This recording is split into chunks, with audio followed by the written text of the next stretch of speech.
Now recording. Oh, thank God, gave us a scare there. Yeah. Hello, podcasters, and welcome to another episode of the Deep Time Podcast. On today's episode, I'm joined by Armin. Hello.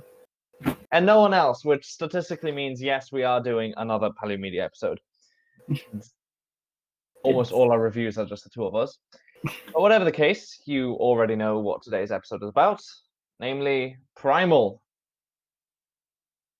The new, well, quote-unquote, new animated show by Genndy Tartakovsky, aka the guy behind Star Wars Clone Wars 2003 and Samurai Jack. Yeah. When did Primal start? Primal started late this time last year, did it not? I'll look it up. With Corona and everything in 2020, I kind of lost overview, to be honest. Yeah. It premiered in October 7th, 2019. Okay, so it's been exactly a year, basically, since... It's not Part one, November, part but yeah, okay, yeah. I mean, since they started.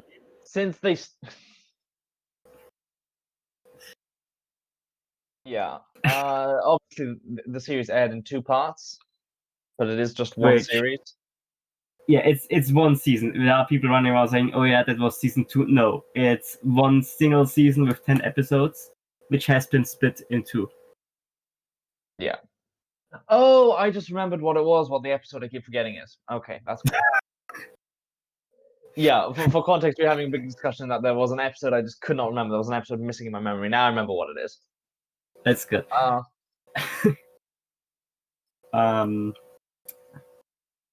The premise of Primal is fairly simple. It's a world in which dinosaurs, cavemen, and like prehistoric animals and monsters and stuff live together. So it's like a fantasy. Imagine like Ark, the series, but it doesn't lag every 5 seconds. That's a pretty good description, yeah. What else? Yeah. That's it, really. That's the show. Yeah, the basic setup is that the caveman Spear and the Tyrannosaurus Rex Fang team up and fuck shit up together. Yeah. Do we want to give Basic. a spoiler-free review our thoughts first, or do we just want to go? I would say just go into spoilers. Like, you should all have watched it already, I guess. I suppose, yeah. I mean, we can give quick overview. I mean, I liked it a lot. I think it's fresh. It's nice to see an animation that's not entirely for kids, without being just gross humor and shock value. I don't share as positive an opinion as Armin. I think at some points the show becomes very, very good, but most of the time it's a bit of a disappointment because of the greatness some of the episodes achieve. I feel it's a bit of a waste of potential, the show, but still good overall, I guess. Just not. I wasn't a huge fan of it, but I recognize I'm also in the minority because of that. And yeah, it's spoiler free, so if you haven't seen it, I suppose go watch it and then come back again. Come back. We're watching you. Come back. We're watching you. Come back. If you don't come back, we will hunt you down. Yes. Armin has ties with the German police. He will send them after you. Yeah, and the FBI, of course. Yes. Did you hear that, Carlos? They are on my side now. Nobody's gonna understand that, but I can live with that. Carlos has commented, so he might. But yeah, so now that you're all back from having watched it or had already watched it, I think we'll start with a rundown episode by episode. Yeah. Do you want to take the lead on introducing the episode, since I've kind of forgotten the first half?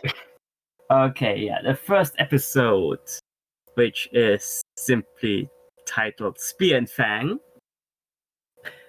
It's basically our introductory episode.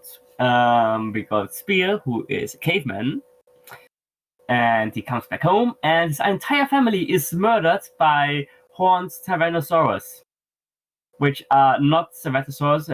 Apparently, the pitch document, they are literally called horned Tyrannosaurs. So, yeah, it's a fantasy world. this is not gonna be the only one like that. Yep. Anyways, he gets the shit killed out of his family, goes up a mountain, comes back down again, and finds a normal T-Rex, which is Fang. With her 2 kids, he almost wants to kill her, but doesn't. And then the horned Tyrannosaurs show up and kill Fang's kids too. I don't know why they just live exclusively on a diet of children and women, but I don't know. I can't judge them. And the rest of the episode basically Fang and Spear teaming up to kill the horned T-Rexes. Yeah. So, or as I would describe it, this is the one where the dinosaurs fight. Because it is though. It kind of is the one where the dinosaurs fight. Right. That doesn't happen. That doesn't happen later on in the series, really. Where the centerpiece is dinosaurs fighting. No, fair enough. It's an alright episode. Alright episode, I feel. Okay, Yeah. introduction. It's a setup. It's a setup. Honestly, I do love the simplicity of it. It's my third favorite. I'm not gonna lie on that one. Wow. Yeah, I mean it's very simple, especially compared to some of the others I have ranked lower. I don't know. Maybe it's just because I really love the design of the horned T-Rexes. The red and everything works really well. Yeah. They're pretty much one of my favorite things to come out of this show so far. So maybe I'm biased on that. Probably. That's fair. But yeah, I mean it's a pretty basic introduction. It sets up the main plot, how the characters meet, and how they decide to travel together, and so this kind of shared trauma which bonds them. Yeah. I mean, it's a Gendy Tartakovsky show, so you can expect it's visually gorgeous. It gets better with other episodes, the ones which are much more experimental and much more. I don't want to say better looking, but with much more interesting scenes and shots and cinematography in general. Yeah. But it's still really gorgeous looking. So.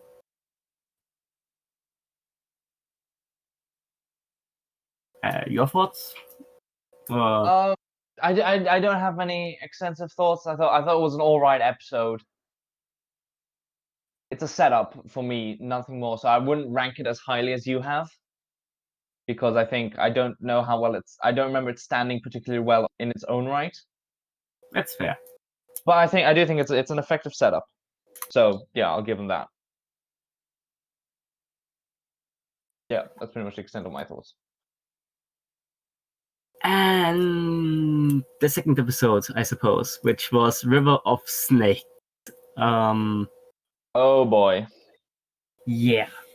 It had a decent start to the show, and the second episode honestly didn't really do a good job at following that up. River of Snakes was kind of dragging along. The whole main plot was that Spang and Fear... Spang?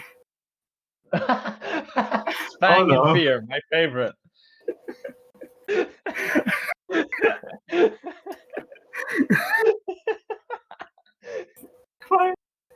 Oh no.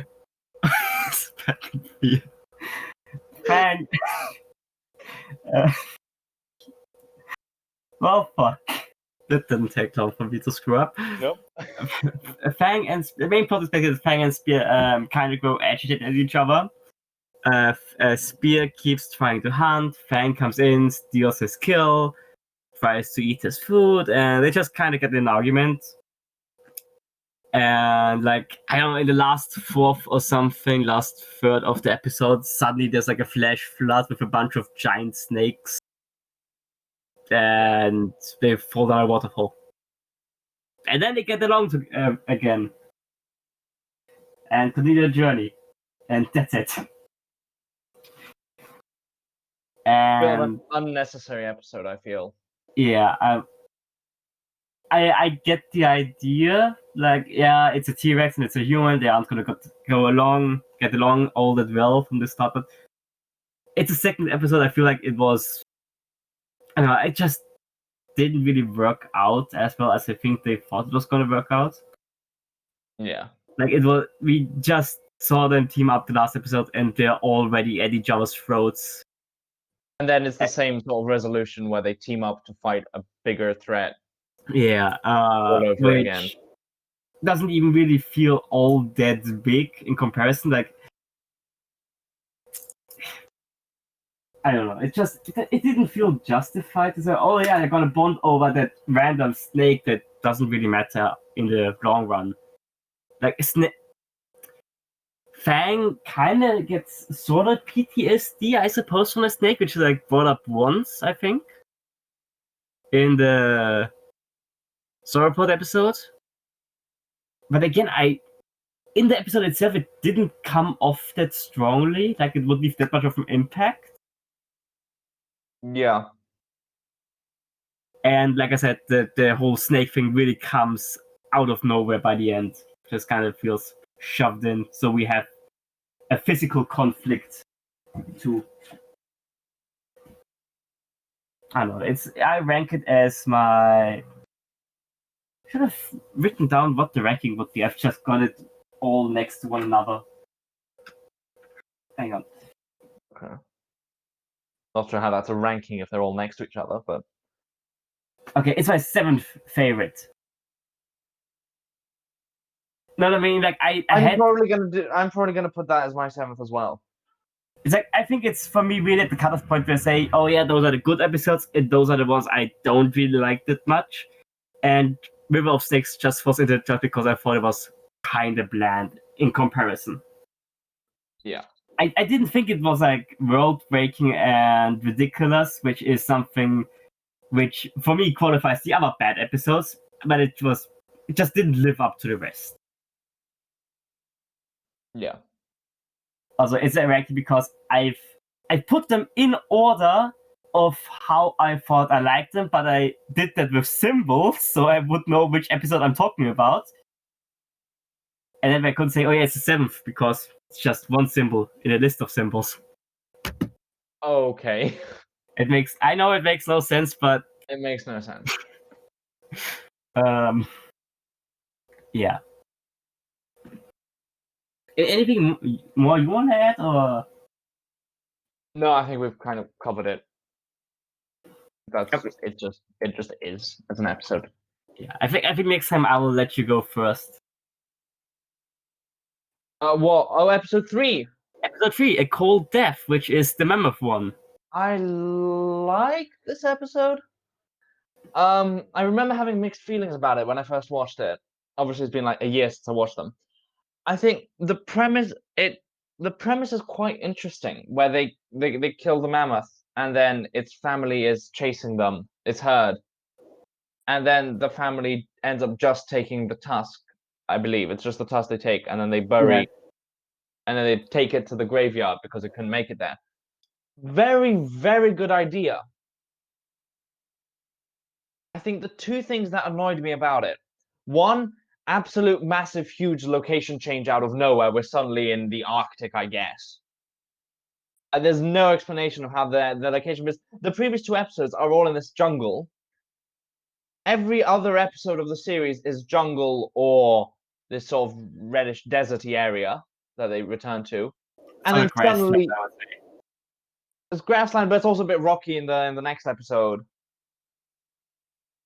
But yeah, so it's this general style of forest and grassland and a bit drier shrubbery areas. And then suddenly for this episode, it's suddenly in the Arctic and there's no explanation. It does not fit in at all, I feel.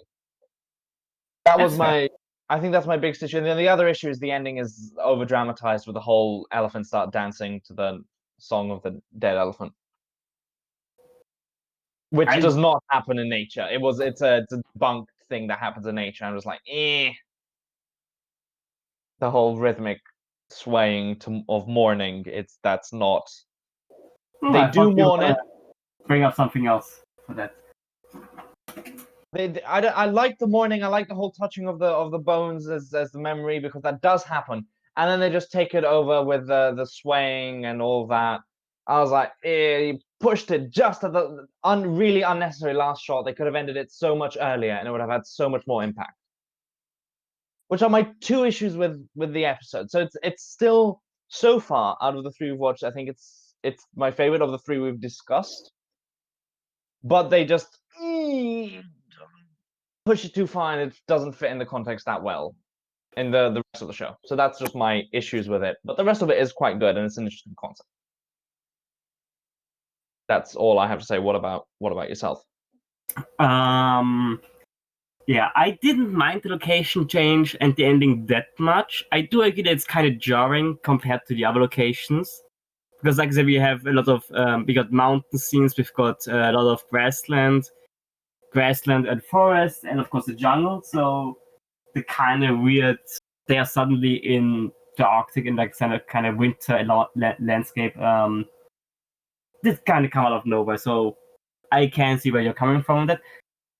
What I thought you were going to bring up is something that happens a lot in the show, which is size inconsistencies. In the show, Gendy uses size kind of to set the mood, to set the scene. So if he wants things to be more dire, more serious, he will use Fang and Spear will look a lot smaller compared to their enemies. And if things are less dire, they will have different scales. And I think it's most obvious with the mammoth episodes, where you have like a take down the old mammoth and everything's just, they're like kind of equal size, Fang and the mammoth. And then they have the big fight with the herd, and Fang is like a fourth the size of the mammoths that attack her. Right. I didn't remember that much, but that's also because I've just watched it ages ago. It's something that comes up a lot in the show, and I can definitely see why it would annoy some people. It is kind of jarring at times. Yeah. I can also see why it's done and why it's there, but I can see why people are like, it's so inconsistent, it's kind of takes him out. But overall, I like the episode. Again, it's honestly, in terms of setup, it's fairly simple till the end. It's just, they killed the mammoth and all the other mammoths attack them and they fight. Yeah. But I mean, Cherry, I would say, is my second favorite. Again, very simple story. Oh, okay. Very simple story, but I think the end is just kind of, it does show that there's like more to it than just, everything is evil, everything kills. I'd probably put it as my third favorite, personally. That's interesting. Yeah. Yeah, I think the location change is too much for me to overlook. Personally. That's fair. And episode 4, Terror Under the Blood Moon. That's my favorite. I'm just gonna put that out there. I don't know about you, but No, I definitely agree. Terror Under the Blood Moon is definitely my favorite episode of the show. everything comes together in this episode. I feel the pacing, the cinematography, the color scheme, the action, the threats, the build up, the climax, all of it works perfectly in this episode. Yeah. The idea is that Spear and Fang evade a raptor pack. There's like a lunar eclipse with a blood moon and everything. And they meet like a tribe of really scrawny cave people when they are attacked by gigantic ape bat monkey things. And the monkey bats take them to a layer of a giant spider. And I think this is like the first time it really goes into full-fledged fantasy with that. Yes. I guess, but it works, I feel. It works. I think, it's like god level threats. Yeah, it still fits like into this fantasy setting. I mean, you already got fantasy with dinosaurs, humans living together. Yeah. And like I said earlier, it's a little bit like Ark in terms of the world. So giant spider still fits in my opinion. Yep. It is stretching what's biologically plausible with giant insects, but in terms of fantasy dinosaur world, it's an old trope that just works. I mean, King Kong did it, and it's kind of part of this sort of subgenre of ideas. Yeah. Plus, it wasn't massively overpowered. Yes. I mean, yeah, you already said pacing was great, visuals were great. I really love the bat designs. I'm really a sucker for bats in horror movies. Especially when I get like kind of massive and like when it has giant bats with like sort of almost draconian features, like the dragon bat and Karen from the Woods. I love that sort of stuff, and I think we don't get that enough. Yeah. Anything so what's else? this episode? Well, I mean, you already have because you're here, but this is, in my opinion, a quality episode. Yeah, definitely. I That only have both nothing agree else to on. say. Yes. And we just had a great episode, which brings us to episode 5, Rage of the Ape Men. Speaking of rage, you can take it away. Oh boy, this one. Definitely my least favorite. I'm gonna be straight here. This is where I think the show kind of pushed it too hard with the fantasy aspect. But the whole premise is Fang gets kidnapped and is taken to like sort of a ritual of some monkey man. And they have like, I don't know, gladiatorial combat to decide who gets to kill Fang, apparently. Which, honestly, I'm still fine with up to that point. I still thought it was visually interesting and just a neat idea. And then they introduce a black serum, which I will just call the Hulk juice, which is drunk by one of the monkeys, and the monkey just turns like twice, 3 times his size, goes complete Hulk mode, and mutates. And I think that broke it for me. That's the sort of thing that's kind of world breaking to me. It's like, you're telling me this exists and it's just a thing. I know, I was not a fan at all of this. Again, giant spider is already a trope in this genre, and with how this sort of stuff works, you always have like one which is like in a massive area, and you won't see another one for bloody ages, if at all. But like this Hulk is just so easily ready. Anyways, Spear shows up and he fights the monkeys. He watches as Fang gets absolutely beaten to shreds. And then he drinks Hulk juice, mutates, and kills every single monkey man. And I mean, he literally goes Hulk in this one. Like, the first monkey just mutated, he got bigger. But Hulk literally just, I think he turned blue or something. Something happens. I don't remember. I've not rewatched that episode for obvious reasons. Yeah, I don't plan to rewatch it either. It just goes way too over the top. Even the who fights at the end just seems way too gratuitous, even by this show's standards. Yep. Yeah, so not a fan at all. The best thing I can say for it is that it does kind of work with the whole bond Fang and Spear have. Where it does just really get worried for her and stuff, so that's nice. Just wish they could have achieved that with any other means. Yeah, agreed. So I've got nothing to add to that. I agree. Yeah, definitely my least favorite of the bunch. I will disagree on that. It's my second least favorite. That's also fair. I think I know which one you like the least. I think you do. I think you do. Anyways, following that is Scent of Prey, which is the one with the dogs. Ah, yes. This one I like again, but yes, you go first. I'll agree with that. I like it. So the premise being that it's set immediately after Rage of the Ape Men. What's Spear is back to normal now, and he's trying, and the episode follows him trying to save Fang's life. So he has to come up with all these ways to get her out of this area, feed her, avoid all the vultures and all that, and then he just takes her on this journey through the forest. Too hard to animate.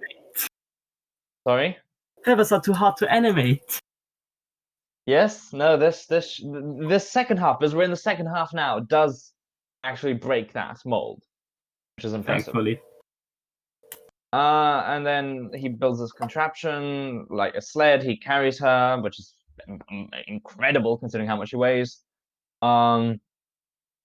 and then they start slowly getting stalked by this dog pack. So there's this first dog that shows up watching them, then a second, and then a third. Then they go into this cave. Then there's and then there's about 7,000 dogs outside the cave. The tension just goes fever pitch, and honestly, that disappointed me a little bit that they just resort to the exact same sort of climax that Rage of the Ape Men had, which was one guy versus a ton of predators, which is also the climax that the Bat episode had, Terror Under the Blood Moon, although that one did it very well. I think Terror, and it's. I mean, we still agree that it's number one, so it's not like I have to defend it. But Absolutely. I think the thing that makes Serum Under the Blood Moon stand out is that he's still they made a trick. It wasn't just brute violence. They tricked them into the raptor field, which I think was a clever callback. So it wasn't just a random opener. So I respect it. Yeah, you still have the scene where you just fight a shit ton of bats, but I mean, Terror Under the Blood Moon does it well. Yeah. Terror Under the Blood Moon does it well, but then my point is that they have another giant fight, an even more ridiculous one, Rage of the Ape Men, and now they're pulling that again. So the climax of this episode where Spear fights all the dogs, and then to nobody's surprise, Fang arrives and saves the day as well. That rubbed me the wrong way. But the rest of the episode is actually very good, very well paced, and it's nice to see an episode like really take its time to tell the story. So I like this episode. Yeah, I agree. It's my fifth favorite of the bunch. In the middle, it just kind of doesn't matter, I suppose. But yeah, I think the build up to the dogs is really great. You start with one watching from a distance, then there's two, and just keeps getting more and more. They start trying to break into the cave, and I think it's just fantastically handled. I think also the episode is very much a mirror to River of Snakes, where you have really focus on the bond they have. Except in this one, it works just so much better. We know the characters way better at this point. We know the dynamic, and it does feel very nice to have them just really show this bond and how much Spear cares for Fang. I will say, the ending could have been handled better.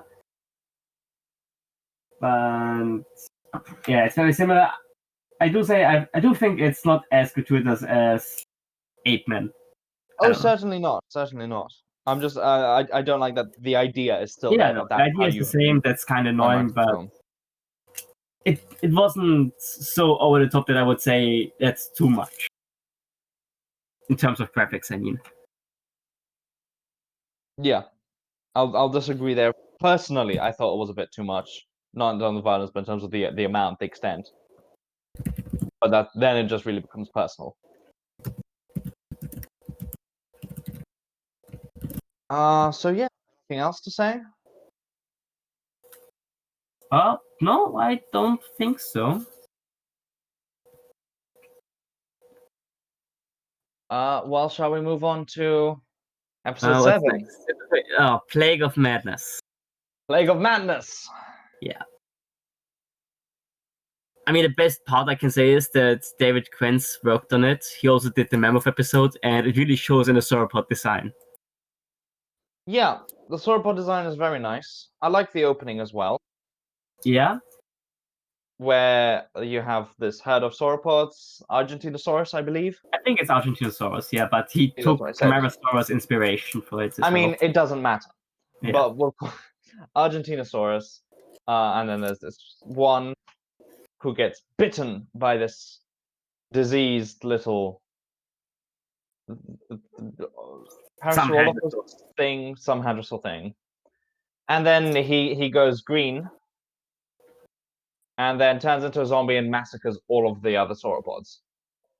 And then, after wandering off, that's when Fang and Spear arrive. And I really like that as an opening. I think it's very interesting to have them stumble into this chaos and actually set up the chaos beforehand and then introduce them, which is something I think the next episode could have worked on, but we'll get to that. So it's a very good setup. You've got them, they're up against this whole massacre, they're shocked, and there's this diseased sauropod that's gone crazy and it's gone mad, and then they fuck it. They fuck up the whole thing, and it pisses me off because they were this close. They were on the verge of greatness. And then they turn it into a fucking unkillable zombie. Its bones are showing, its gut is open, its holes in its neck. It's basically it goes from this dying animal driven to madness to an undead stereotypical zombie running around the forest trying to kill them at all costs. And they can't stop it. It falls into lava, but guess what? It's fine. And then it just disintegrates for some reason. But it's stupid. They were this close to coming up with an original episode, a very clever design, and they fall back on the number one cliche of every zombie thing ever. Yeah. And it's just terrible. And that is why it's my least favorite episode, because they were this close and then they fall all the way down. Yeah. This is me. No, very understandable. I partly agree. I will say, despite being sort of a horror fan, the zombies have never been my favorite genre. So I already wasn't really too into the whole, madness and plague and stuff. But I think this was another episode where it really got gratuitous at times. Yes. More so than the others. Again, I know it sounds stupid when you say that about a show where every episode has like some animal torn into pieces. But you can still go too far for even my taste.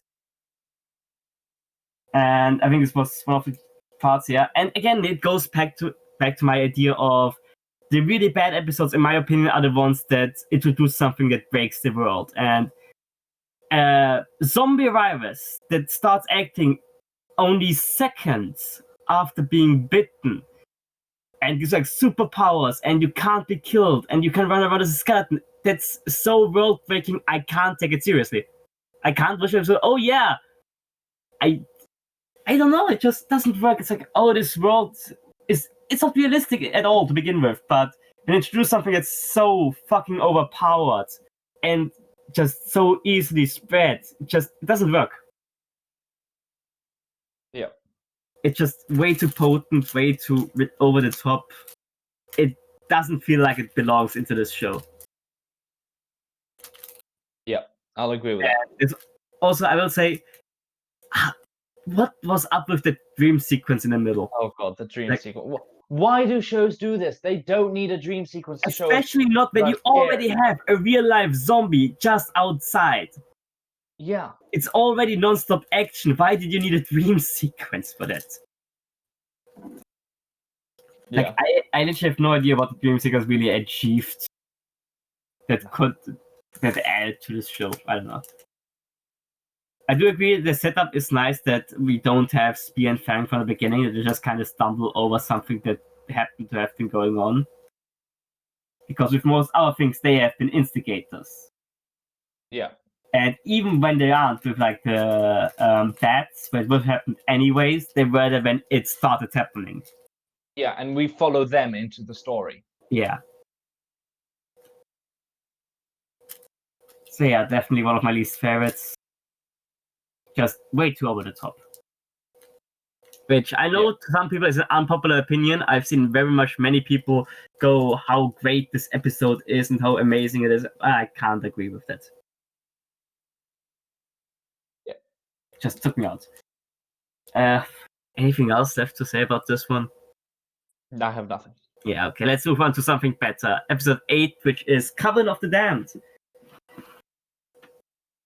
We are in the jungle again, and they see a bunch of witches sacrifice some guy to like a main witch, and the main witch gives them a baby, and then they get captured. The main witch being the sort of almost deity-like thing. Yeah. Flies around on pterosaur. Yes. A mind-controlled person, or like mind-linked pterosaur or something. Yes. So they get captured, then there's a whole bit in the middle where we get to meet one witch who apparently...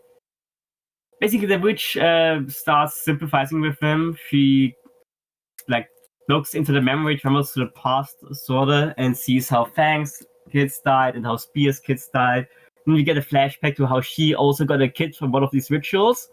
And that kid fell down a canyon and died. And at the end, they are trying to sacrifice Spear, and she betrays the Coven and frees them at the cost of her own life. Yeah. I really like this episode, actually. Agreed, yeah. Definitely. It's number 4 on my ranking. That's low. It's number 2 on my ranking, actually. That's fair. I don't know, I just really love the Mammoth and the Horned Rex, so... Oh, okay, yeah. So it's not because I think it has flaws that really drag it down. It's just that I like the others more. That's fair. Yeah, it's still a damn good episode though. Like, there's no denying. I just like all I have is one nitpick, which is I wish we had a few more episodes in a few more minutes in the beginning to set them up. Because I think literally like one of the first shots is them walking and you see the green sky beam from the ritual. Yeah, basically. It just throws you into it, and there's no build up of atmosphere that Terror Under the Blood Moon or even the Sauropod episode. I'll give it that they built up the atmosphere and then fucked it all, but they built up the atmosphere. They don't build it up with this one. That's the one criticism I give it. Yeah, it's kind of oddly paced because it really slows down in the middle. Yes. Like, you start directly with the action, then you suddenly slow down to like almost a halt. Yeah. And go back into action at the end. It's kind of weird. But what I think bugs me more is I think the time travel aspect could have been handled better. I'm a sucker for time travel, so I was just like, whoa, when that happened. So yeah, like I said, I'm not a fan of everything that's almost world breaking. The Witches just escaped that because the whole sacrifice part has a reason, it has a purpose. So it's not like they would take over the world or break the world if given the chance. So they just want kids also to race. it doesn't seem like when they time travel they can actually like change anything. It Yeah. does seem like they're just witnessing events. Yeah, exactly. So it doesn't feel too overpowered. They have a purpose, and it doesn't feel like it's something that could get out of control and just fuck everything. Yeah. Oh shit.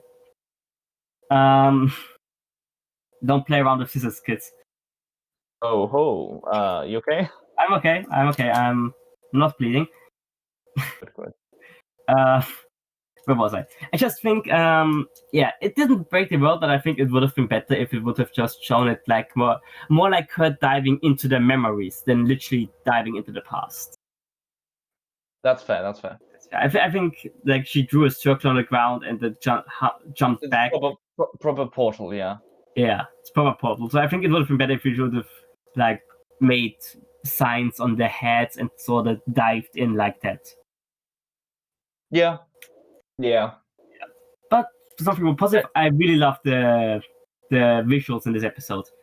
Yes. Like the main witch design, for example, it all really ties into cave paintings, ancient runes, and just these weird, almost shamanistic deities and imagery of people with antlers and stuff.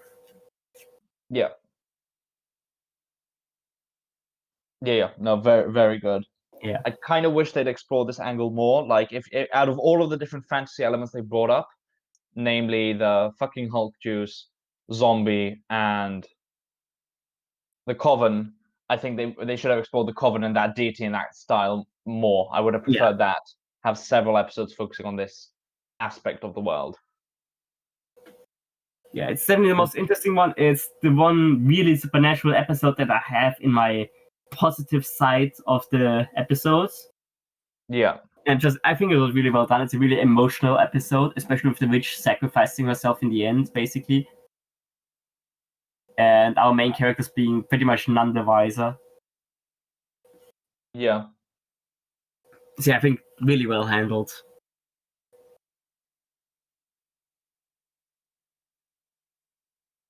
Yeah, I don't have anything to add to that. Okay, apparently the witch is called Lula. And according in the afterlife, Lula reunites with her daughter. Yes. Yeah. I forgot that part. Yeah, no, it's a nice episode. Yeah. Followed by Night Feeder. I don't have I get the feeling you have stronger opinions about this episode than I do, so I'll let you go first. So the episode opens at night, and there's a Smilodon running about, and it gets killed by something unseen. And then we cut to the next day where Fang and Spear find the completely ripped apart Smilodon, which has been killed by something that's simultaneously a very efficient killer and the world's worst eater, because about half of it is still there. And then they all get a bit freaked out. Then night falls again, and there's a herd of ceratopsids, and they are again attacked by this unseen predator. And I kind of really dislike the sequence, because one of the ceratopsids literally gets sliced in half, like down its midline, and I'm like, no. The other one literally explodes. I mean, yeah. So it's quite stupid. And then I think, do we cut to day again? I think, yeah. Cut to day once more, and then night. Oh, and then they find this little dinosaur running about and eating like something small, an insect or something. I don't know. Yeah, that was at the river. Yeah, and then night falls again, and they're attacked by the night feeder. And then the fight progresses. We still don't see it, and then they realize at the last minute that fire scares it away, like hugely, and so they manage to create a ring of fire around it, and then they burn it. And in the last moments, They it's have revealed another to be... sequence in between that. The one Sorry? with the storm, with the wind. Oh, right, yeah. So you have the day sequence where they meet the little theropod, and then there's the wind, and then it's nightfall, and they're attacked by the night feeder. And then they manage to kill the night feeder, and as it burns, it's revealed to be some sort of large theropod. And that's it, and then it ends. I think it's an okay episode. Not great, not bad. I don't know about you. Yeah, for me it just doesn't work, honestly. Just it's like a mix. We said before, like, yeah, more episodes could do with an opening where Spang and Fear aren't directly involved. You said Spang and Fear again, just so you know. Jesus Christ, no. Ah! I will say I am making a conscious effort every time I say their names. Get it right. Because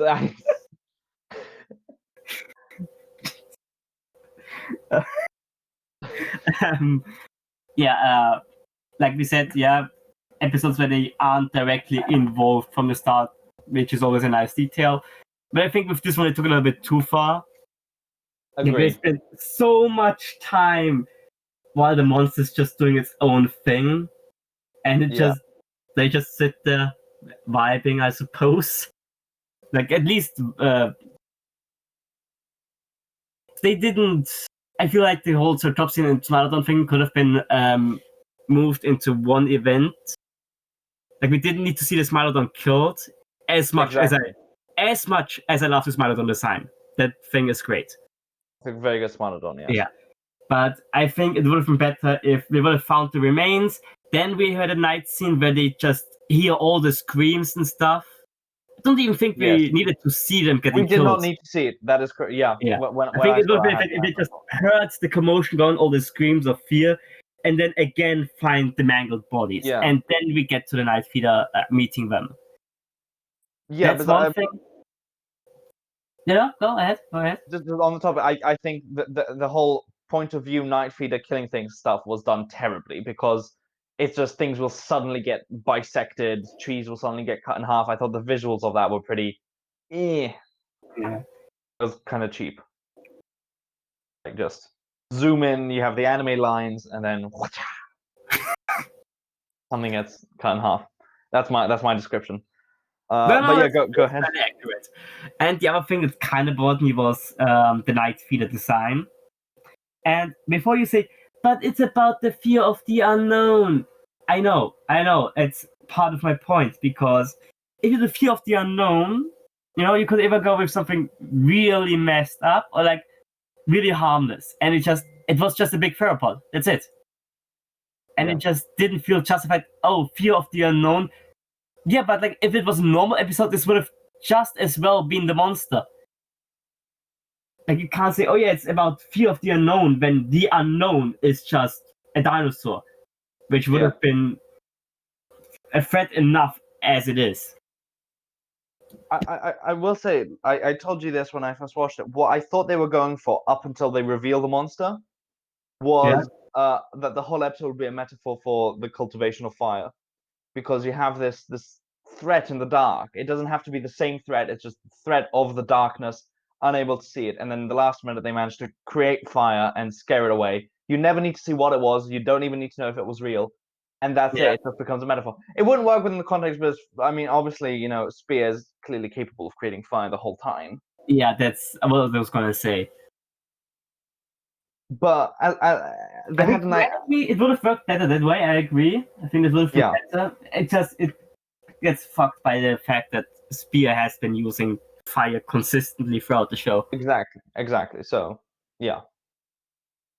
I mean, it would have especially worked that way because we had the ending to Plague of Madness where you saw the Argentinosaurus burn up. Yes. And then also sort of the magic fire the witches had. So, but you could have actually done a very, but that's an issue I'll get to later. I think they could have planned a sort of through line for the series, but I don't think there is any through line. Yeah, clearly not. But yeah, he's been using fire the entire time, so sadly that's not really an option. Yeah. I'll also say and that's not really on the episode itself, but my god, did all these theories about what is the night fear kind of annoyed me. Like there was a werewolf, Armin. Were dinosaur. It's a rare dinosaur, yes. Gendy Jodorowsky, who has gone at great lengths to show the witchcraft and the zombie transformation and the Hulkins, how everything happens. And for this episode, he decides not to show us the dinosaur transformation for some reason. Yeah. Like, people were really hard pressed trying to connect a random background dinosaur to the Night Feeder. Yeah. Or there was also this one part where Fang bit the dinosaur and was covered in like sort of goo. Yeah. And we were like, oh my god, it must be the black goo from Rage of the Ape Man. Like, I don't get why she was covered in goo, but it was not the Hulk juice. Because she bit into it. She would have mutated herself. Secondly, why would it be covered in the stuff? Thirdly, we see it wake up in the POV shots, and it must be this sort of monster form all the time, because we see it wake up and immediately go on a killing spree. We don't see it make it stop like some sort of black goo lagoon. Lagoon. Yes. And drink Hulk juice to get powered up. Yeah. I'm honestly, if I really had to speculate, I would say it's like some sort of oil or something that makes it burn. Because that thing went up like a fucking match. I mean, yeah, it does. But yeah, the Furies are everything. People are reading way too much into this. Yeah. Especially since, as you said, this show doesn't really have a through line. It's just random bullshit. Go! Yeah. They're serious. But yeah, it's definitely one in my bottom 3 in my opinion. Yeah. Oh my god, Wikipedia, what the fuck are you doing? Oh god, what has Wikipedia done? Using sparks from his weapon, Spear and Fang create a ring of fire to trap the monster, which is briefly revealed to be a baryonyx slash Therizinosaurus-like creature, and they ultimately kill it. What the fuck are you doing? Yes, baryonyx and Therizinosaurus, the two most easily confused theropods out there. It had a long skull and big claws. It's not a baryonyx slash Therizinosaurus exclusive thing, you know? Megaraption. Yeah, that's what most people have been saying. I don't think there's that much thought put into this one in particular, but I mean, it's better than what we get here. I'll show you the one image I have for this episode later that kind of shows you how much thought has been put into character designs. You'll laugh, but we'll do that at the end. Okay, I'm fine with that. Let's move on to episode 10, I suppose, which is Slave of the Scorpion. You can take it away if you want. Sure. Fang and Spear, I said it right this time, Yeah. chilling at the ocean when they suddenly see a woman swimming towards them, which is attacked by pliosaurs. Or Yes. like a pliosaur, which they kill. Note how the spear easily penetrates the skull of that like 10-meter pliosaur. Anyways, she runs into the forest, they follow her, they kind of struggle to communicate, but eventually start to trust one another, even though Fang is super jealous all the time. Start to bond more and more. Spear hunts feathered Oviraptorosaur. Anzu, I believe it was confirmed by David Krantz. That's awesome. Which deflects Spear's spear with its crest. So, my god, that thing is way too OP. Definitely must have drunk the black goo if it's that powerful. Again, remember that spear penetrated a pliosaur skull. Yeah. No way that thing is normal. Clearly. Please note I'm being sarcastic. Don't come after me in the comments. Anyways, Mira, the character reveals to be called Mira. She speaks in what I have heard is apparently Arabic. Spear remains quiet. What? No, nothing. Yeah, probably. Oh. I've not heard, but I'm just going with what other people have been saying. Right. Because they apparently have been able to translate what she says, but to the regular person who doesn't speak Arabic, it's just random language that you can't understand, so it remains visual storytelling, thankfully. Oh, it confirmed live Pleurodon as well. I'm looking at the post by David Krantz. Oh, okay. I was ignoring it saying Leoprodon in the Wikipedia summary. Oh, okay, yeah. Because I was like, oh my god, it's... Wikipedia can't be trusted. Yeah, I mean, we just had the Baryonyx Ferricinosaurus thing, so... Oh boy. Anyways, Mira starts to cook. Fang acts super adorable as like sort of a puppy Tyrannosaur, which is easily the best part of the episode. Fight me. Yeah. And then she basically tells him the story how she was kidnapped by like some sort of scorpion king, not the one from the second Mummy movie by Dwayne "The Rock" Johnson. We don't know that yet. Imagine it's just the bad CGI scorpion king from the Mummy 2. Not even like translated to animated. He's just CGI'd onto the drawings. Yes. Who basically enslaved her and her people, and she managed to escape. And the next night, she's kidnapped by 8 people. And then the 8 people are killed, and she's kidnapped by the slave people. And taken away in a ship, and Spear says her name. And the episode ends. Yeah. So, I like it. I think it is kind of annoying that she was introduced and immediately taken back again. But at least she's alive now. And it's clearly building up to a more overarching plot for season 2. Maybe. I don't have faith in them to say that.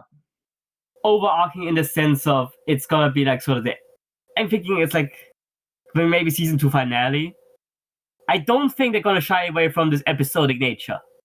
I think it's more gonna be like X-Files where you have Creature of the Week and once in a while you get a quote-unquote lore episode. Or like a story episode in this case. I don't think they'll focus on it that much, but I don't think he's gonna resolve this with the first episode straight away. Yeah. I also don't think he will spend too much time though with the story arc. Because I can't see Spang fuck! Fuck! Jesus Christ! I can't see Fang and Spear spend more than one episode in like some sort of high culture slave empire setting. Yeah. I don't think it's gonna take up that much time. I think it's gonna be more maybe once in a while them having like one clue or something and then finding them by the end. Yeah. I really appreciate that despite having a speaking character, it's still visual storytelling because we don't know what the fuck she's saying. Yeah. Unless you're like from the Middle East and understand what she's saying. Yeah. And I think the introduction of like a higher culture sort of is interesting. I'm interested where they're going with this. Doesn't feel world breaking because I could see that it easily happen. Yeah. I mean, when you consider our own history, Egyptians and like Babylonians, they all had their own cultures and stuff, and were building cities while we were sitting in caves throwing sticks at deer. So Yeah. but yeah, that's it for my thoughts really.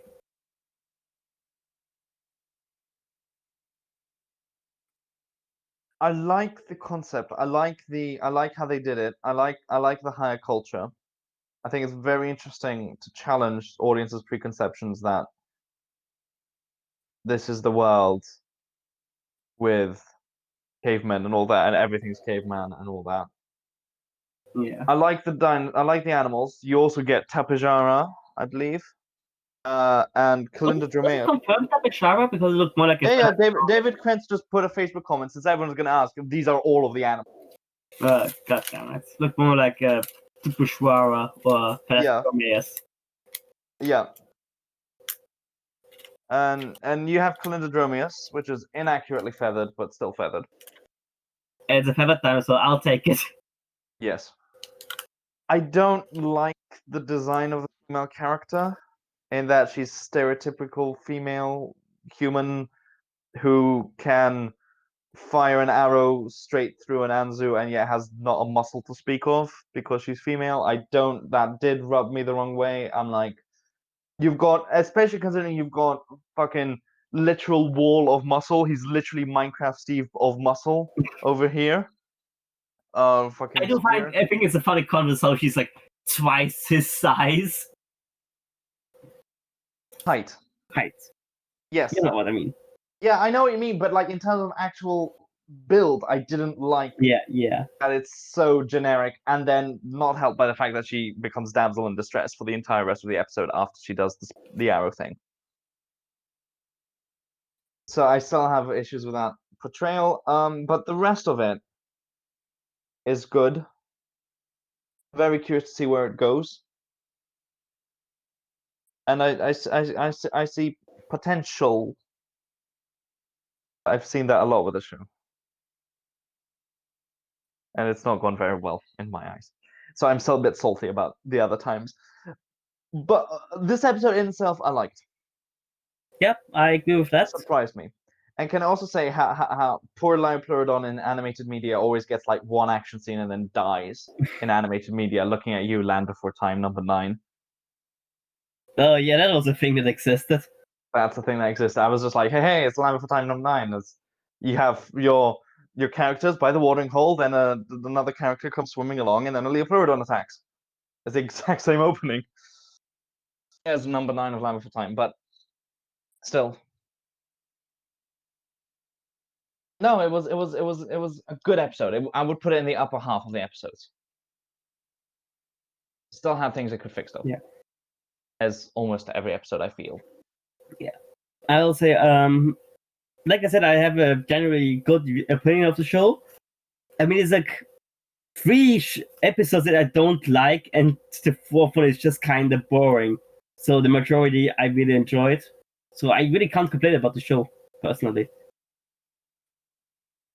Yeah, I'm probably being a bit too harsh on the show. I recognize, because yeah, I'm of the same. Where for me there were like 4 episodes I properly disliked, and then 6, and then a few that were and then, but still, there's only very few I really liked, and it's the fact that I don't feel confident in knowing whether or not I love or hate an episode going in.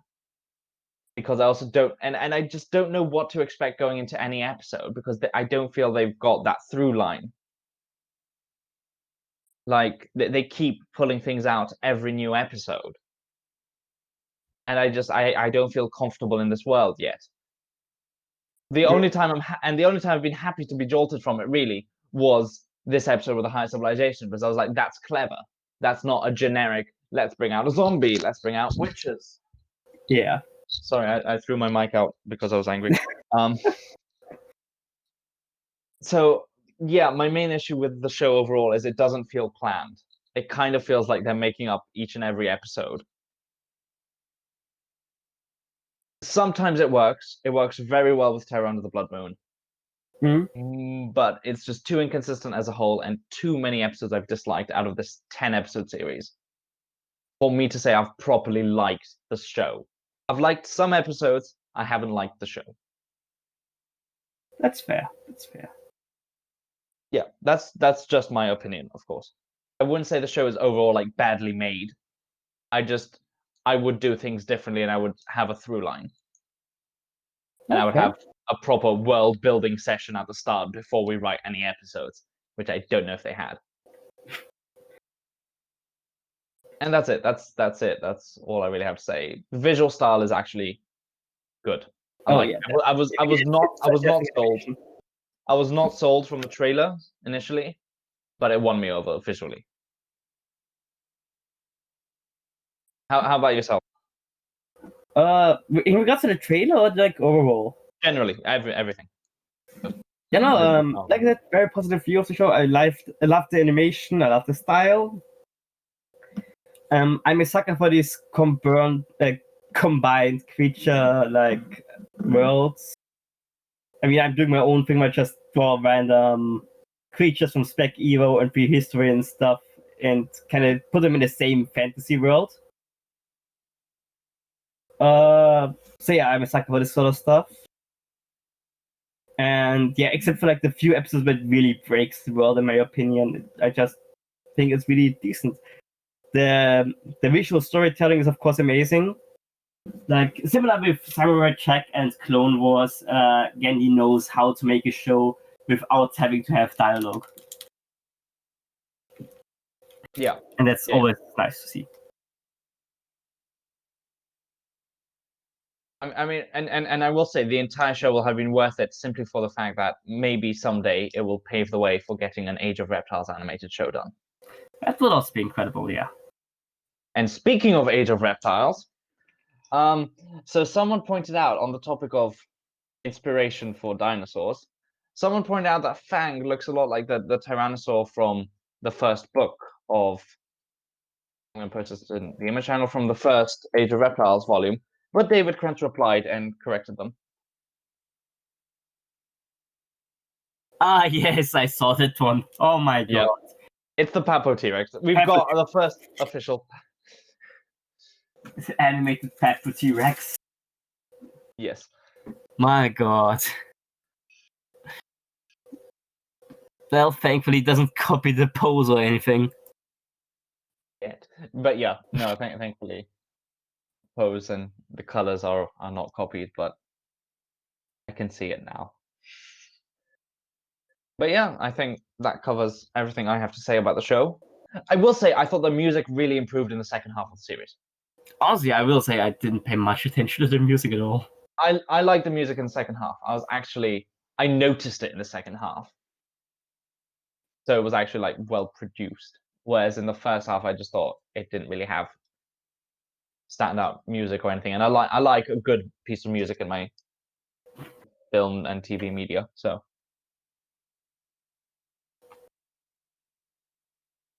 but yeah. Anything else? I don't think so.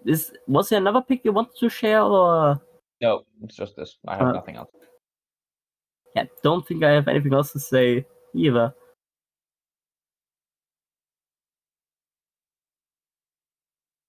Well, I think we'll wrap up the episode here then. So thank you all for watching. We hope you enjoyed our thoughts. Let us know if you have any thoughts. Strike up a discussion in the comments. And we'll be seeing you guys hopefully in a week's time. Fingers crossed. And yeah, See you in the next one. See ya next time.